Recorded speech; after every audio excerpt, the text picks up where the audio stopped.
Hey listeners, before we get to our regular show, I have an exciting announcement about our next live show, Together for the Rant, The Last Laugh.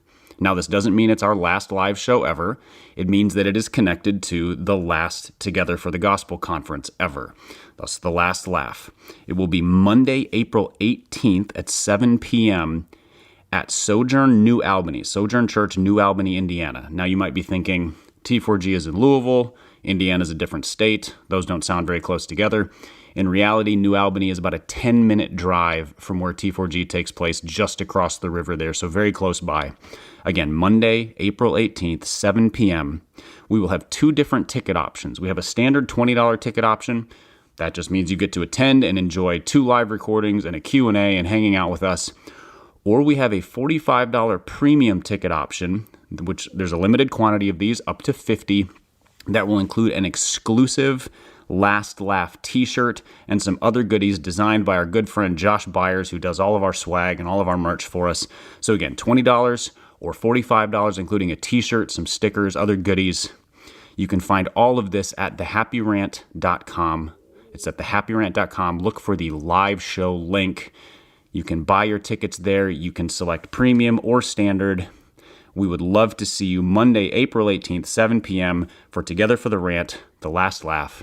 Now, enjoy the podcast.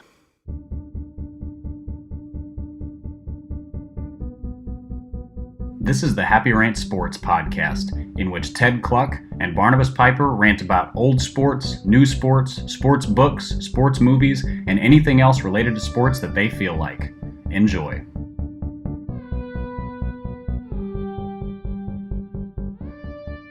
Hey, welcome to the Happy Rant Sports Podcast. I am Ted Cluck, joined as always in studio by my good friend and my partner in sports talk radio, Barnabas Piper. Pipe, it has been a hot minute since we have done a sports program, and we don't have scads of time this morning, but we have a lot to talk about. Including the fact that baseball is coming back. We have some NBA stuff to get to, but that will be its own episode because there has been monumental quarterback market movement already in the NFL, and I'm sure by the time this publishes, other dominoes will have fallen. But we have a couple of big trades to talk about. Trades are fun. Player for player trades are fun. Player for pick trades are fun. And we got some big ones that are gonna kind of inform what the rest of the landscape does. So let's get into these. I want to hear your opinion on the Russell Wilson trade. So Seattle ships out Russell Wilson. They let Bobby Wagner go. It looks like they're embracing a rebuild, despite the fact that Pete Carroll's like 72 years old. But he seems like the kind of 72-year-old that's hitting the anti-aging clinic. Probably his bloodstream is like 2/3 HGH at this point, and or they just plug him into a wall at night and he kind of like comes back to life the next morning. He doesn't seem normal. I think that's true from an energy standpoint. I'm not sure that's true from a like keeping up with the kind of the NFL trends. Yeah. You know, he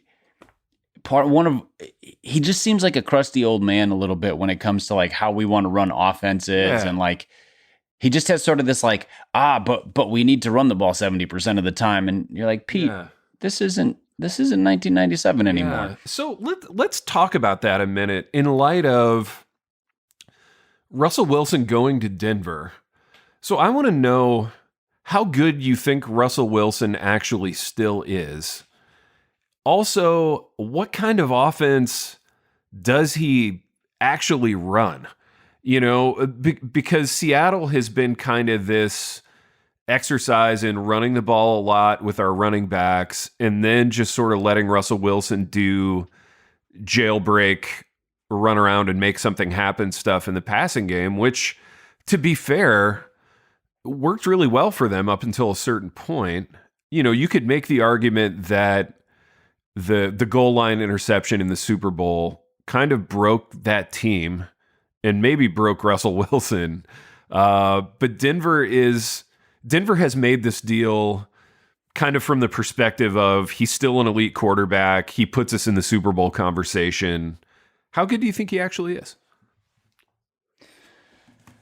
I mean, So those seem like questions that you can't answer apart from one another. How good is he actually, and what kind of offense does he run? I think from a physical talent and just sort of quarterback capacity game, he's probably still top 5 to 7 in the league. Yeah. I think their offense. What has Seattle's offense been? They've been through. He's probably played under 4 or 5 offensive coordinators, all under Pete Carroll. They've tried to go more West Coast, more whatever. All these different versions. It seems to me. So you remember before Matt LaFleur went to Green Bay, that Aaron Rodgers was becoming washed up. Yeah.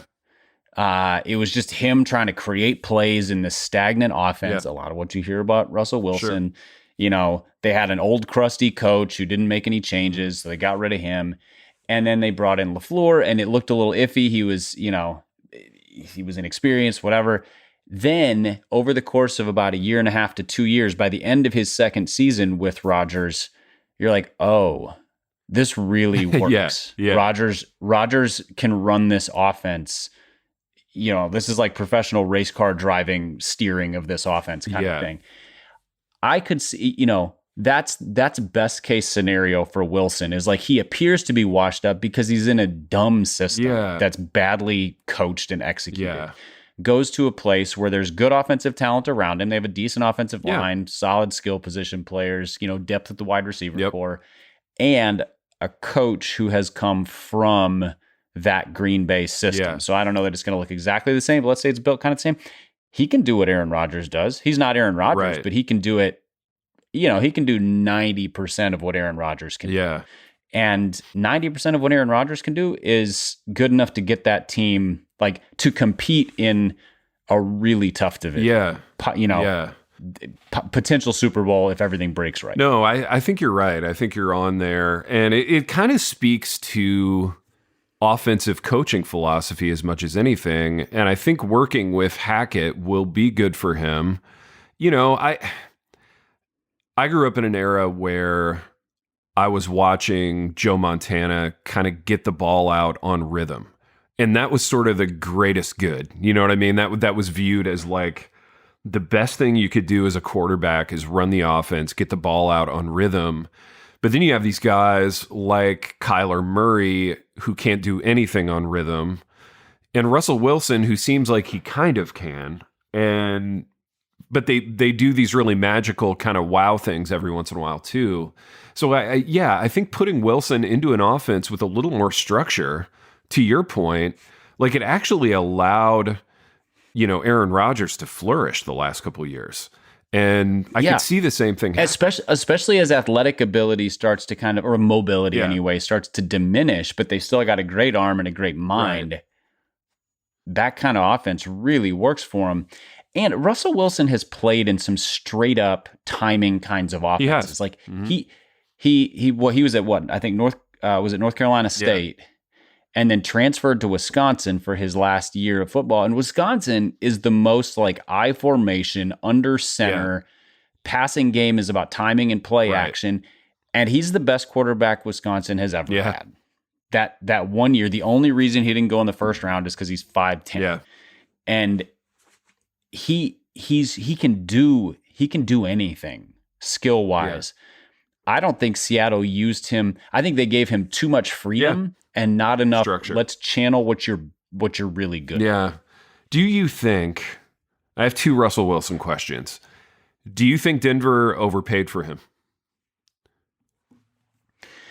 Okay, so I'm going to make a comparison here that I've discovered in the last couple months. So I mentioned on our previous podcast, Lauren and I have been house hunting, and we've come to realize that there's no such thing as a price for a house. There is what you are willing to pay for a house. How much is it worth to you? And so there's asking price, which is sort of the baseline off of which things go. But some people are going to pay $100,000 over asking in a market like Nashville or whatever. Quarterbacks are like that. There isn't a price for quarterbacks.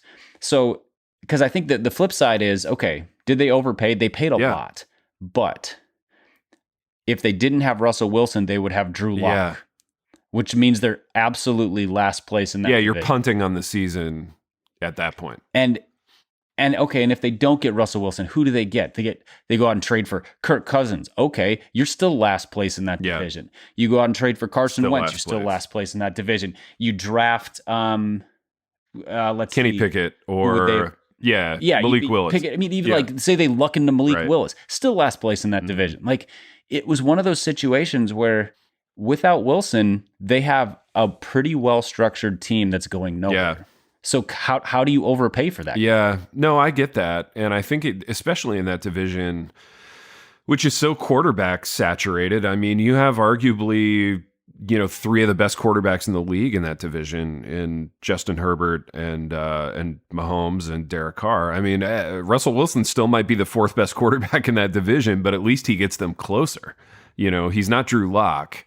And he's in a tier with those guys. Like on any given day, he's better than the other guys. Yes, that's right. Like they might have if they have a slightly less game and he has a great game, he's better than Justin Herbert on his best day in that situation. That doesn't mean he's better over the course of a season, but now they can go toe to toe with those teams, and they just couldn't under any other quarterback circumstance available. No, you're right. And it's a good time to do it because we don't exactly know what the Raiders are going to be under McDaniels. I'm still not completely sold on the Brandon Staley experience with the Chargers. Like, I know that Herbert is uber talented and super fun to watch, but he might get held back there in certain ways. And I think it was a good time to do it. And it's fun to see trades like this.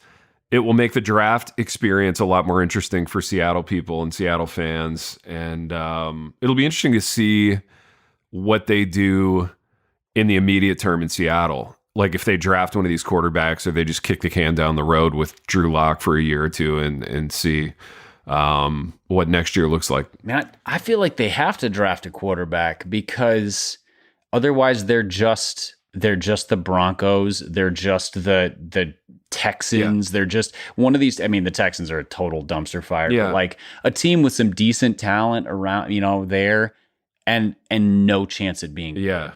Now, maybe they're fine with that in the short run because they have some salary issues. They're in a division with the defending Super Bowl champions and the almost Super Bowl contending Niners and so forth. So maybe they're just like, being bad is fine for now. But it's hard to stomach. No, it is. It really is, especially in today's NFL. I think there was a time where, probably our childhoods where you would talk about a rebuild in terms of a 3 or 4 year process, but people have, they don't have that kind of attention span anymore. And you have to be appearing to turn your team around immediately in order to like appease the fan bases in different places. So I want to. And Pete Carroll is old as dirt. That's right. His window is short just by nature of how old he is. So I want to kind of talk about the Washington thing in light of that. So Washington perceives themselves as having this elite defense, although it didn't play that great last year. I think they perceive themselves as having this like elite skill group on offense, although they didn't play that great last year. So they go out and get Carson Wentz, and they didn't give up a ton for him. And in fact, the Colts were so disillusioned with Carson Wentz that they sent a 2 of their own in the deal just to have Washington take his terrible contract away. So the Colts now need a quarterback. So there's the what do they do question. And then there's the like, why did Washington do this question? I mean, is Ron Rivera just viewing Carson Wentz through like 2017 glasses and kind of hoping for that experience? Because from where I sit, he hasn't played good in a long time. He doesn't really move the needle for Washington. The only argument you could make for it is that the quarterback situation, the quarterback landscape in that division is so bleak.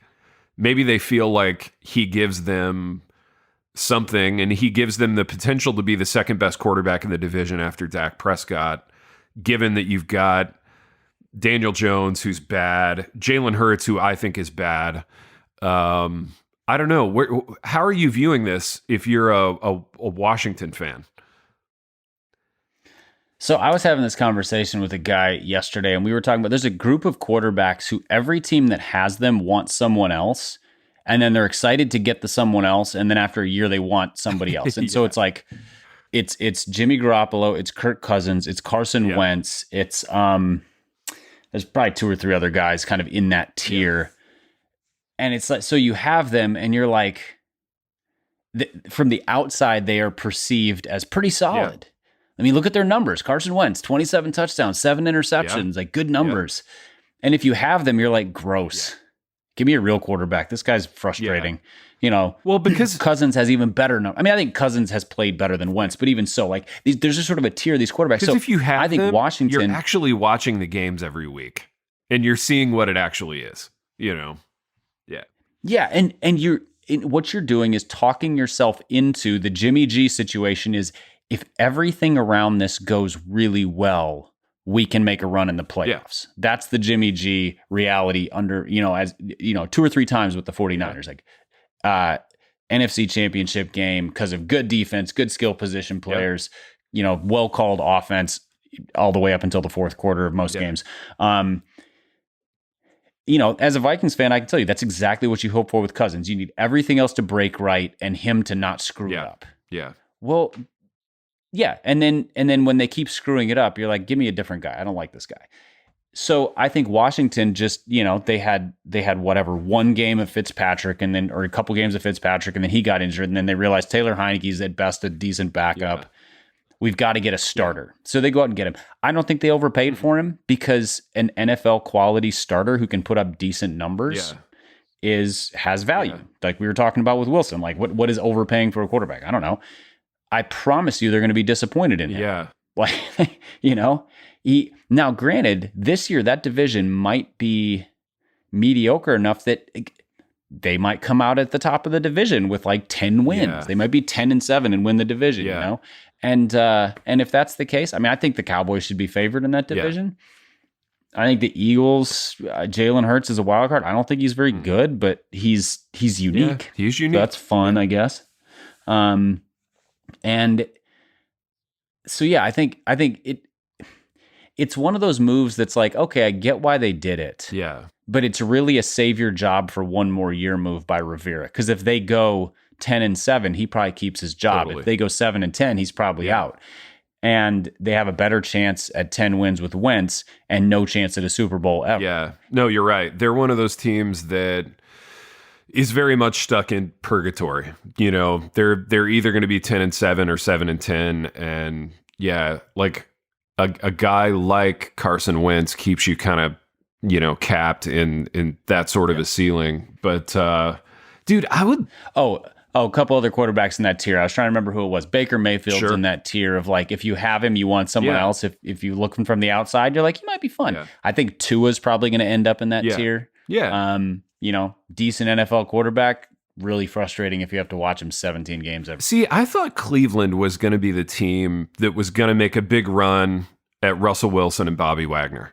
Because I think those 2 guys would really have moved the needle for a Cleveland roster that kind of feels on the cusp, and I think you could have kind of paid a little bit less in pick capital throwing Baker Mayfield into the deal, because I think he's still perceived as a better, prospect than Drew Lock, obviously.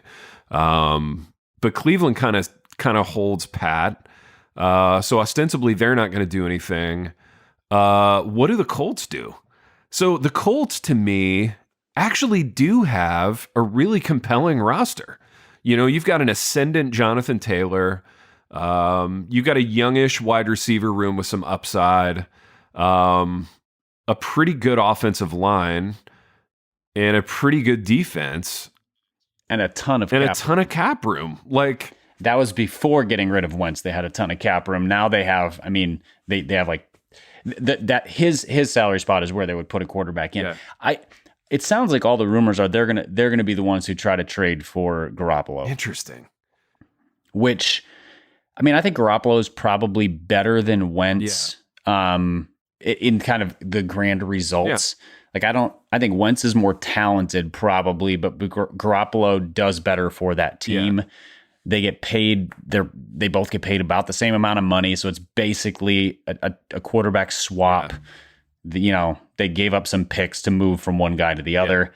And San Fran pretty clearly wants to move off Garoppolo because they got Trey Lance waiting in the wings, who they paid a lot for. Yeah. So I mean, and I think Garoppolo and Indy, like if they, if he's their guy for a few years, that might extend Frank Reich's opportunity there because he's the one who went to bat for Wentz. It didn't go very well. Yeah. So he's kind of in a tenuous spot. But say they get him and they move to 11 wins, which I think is perfectly feasible with that team. That's pretty solid. Definitely. What does Carolina do? But not excited. Yeah. I mean, I don't know how anybody gets excited about Garoppolo at this point, other than like the local businesses who will use him for sponsorships because he's got a nice face and great eyebrows. Dude, totally. They're going to love him in Indianapolis. I mean, super handsome guy. But yeah, so to that point, I mean, it's hard to get excited about a guy like that who just feels like a rental, rather than like a franchise guy that you're building around. But there's no franchise guy in this year's draft. And there are a lot of quarterback. I could see Malik Willis being a franchise guy. We'll get into a draft conversation probably closer to, but like man, talk about a boomer bust prospect, but I could see him being Lamar Jackson. Okay. So let's do like a minute on that. Compare him to Jalen Hurts, because I think he actually has more upside as a passer than Jalen Hurts. He's maybe a little bit less dynamic as a runner, but I think I'd rather have him.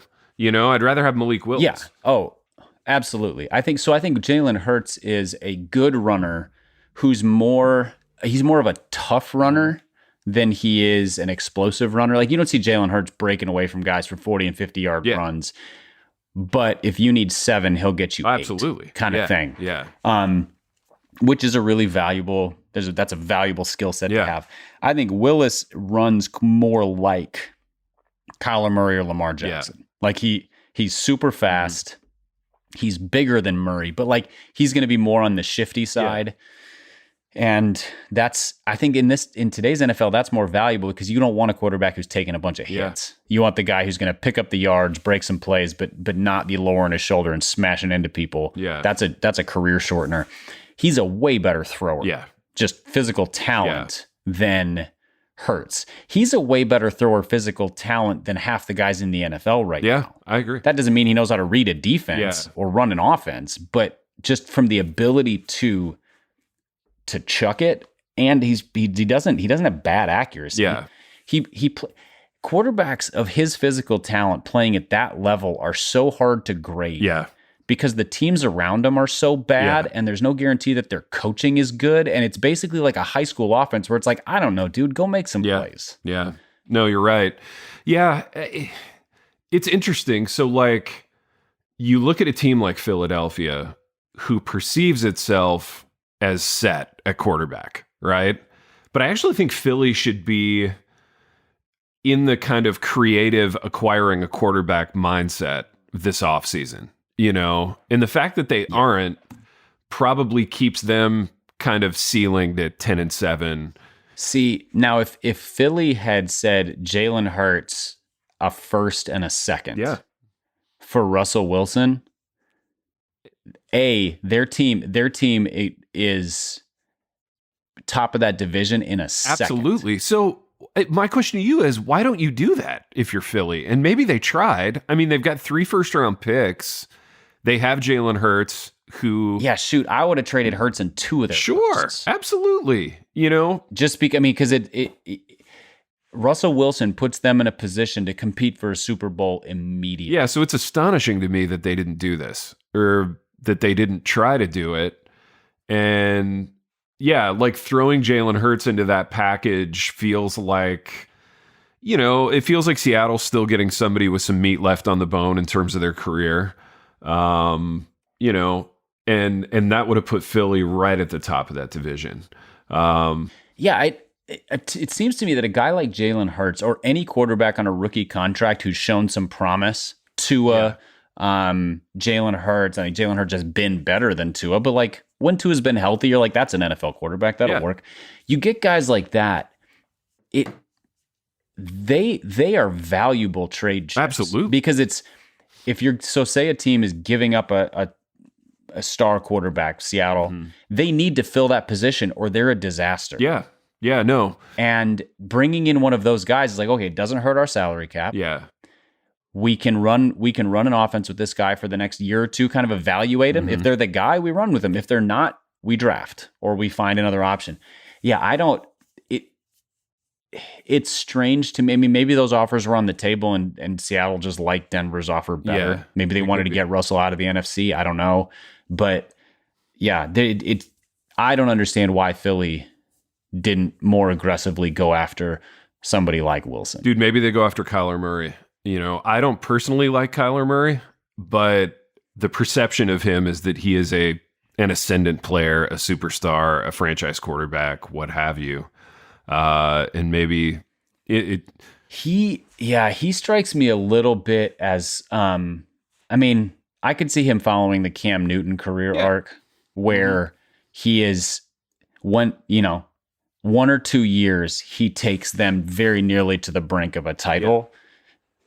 Then he just does a lot of stuff that statistically is anomalous and impressive. Yeah. It's like a great fantasy quarterback. Yeah.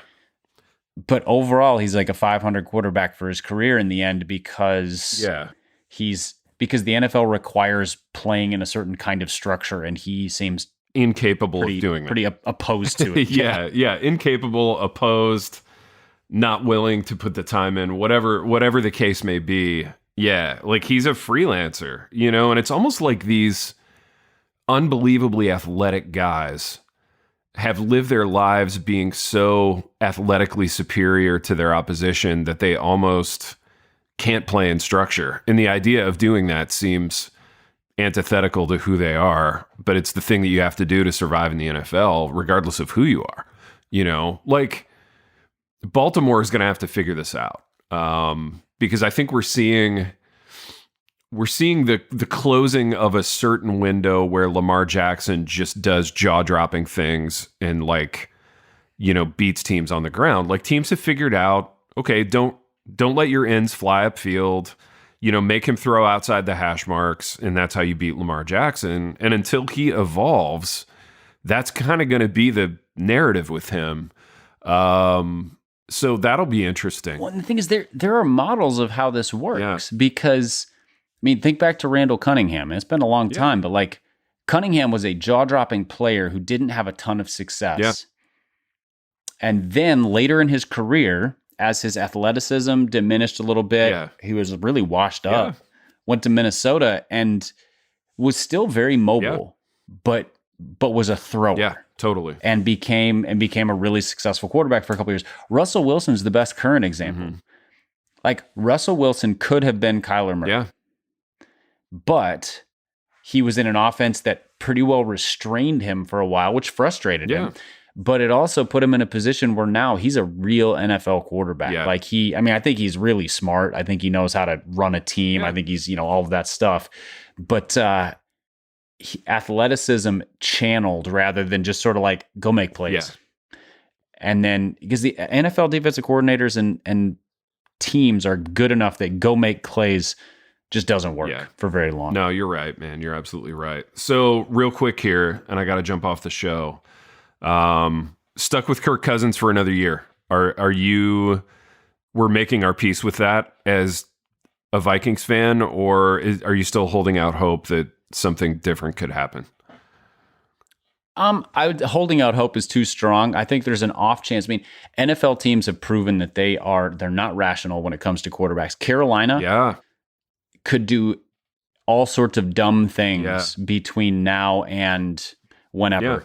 How the draft breaks, maybe Pittsburgh. Maybe Pittsburgh decides. And but here's the thing. If Minnesota trades Cousins and they don't get a starting quality quarterback in return, they're just last year's Denver Broncos. Yeah, you're in purgatory at that point. And so it almost would require something that happens before the draft and then a draft pick is used on a guy, or it brings back somebody a la Jalen Hurts, who is like, okay, we can run with this. We can run the single wing with Jalen Hurts and Dalvin Cook and have him throw it 9 times a game. That would actually be really interesting. It would suck for Justin Jefferson so it would, bad. dude. Like, he should have been drafted by the Eagles in the first place, and then he still would have had Jalen Hurts throwing to him. But I have not made peace with Kirk Cousins as my quarterback, nor am I hanging my hopes in anything. I'm just sort of mad. Yeah. I'm just kind of mad about it. I get it. I mean, I think drafting Malik Willis should still be on the table for you guys. I don't know if he survives if he's there, he absolutely should be. But, that would be really interesting, even if you are stuck with another year of Cousins, and then maybe you can start Malik Willis for the last 6 or 7 weeks of the season after you're out of the playoffs. But, it would be interesting. But Pipe, I have to go. And we have done what we always do in this program, in that we have wandered to and fro throughout some quarterback moves, and we have some baseball to talk soon, and there's light at the end of the labor strife tunnel. These are all good things. Thoroughly enjoyed it, Pipe, and until next time. The Happy Rant is brought to you by Resonate Recordings. If you go to resonaterecordings.com, you can see the full range of services they offer. So if you're considering starting a podcast, they are the ones we recommend going with. Again, go to resonaterecordings.com to see their prices, to connect with them and ask any questions, and to see what they can do to help you launch, edit, master, and improve your podcast. Again, go to resonaterecordings.com to see what they can do to help you launch and improve your podcast.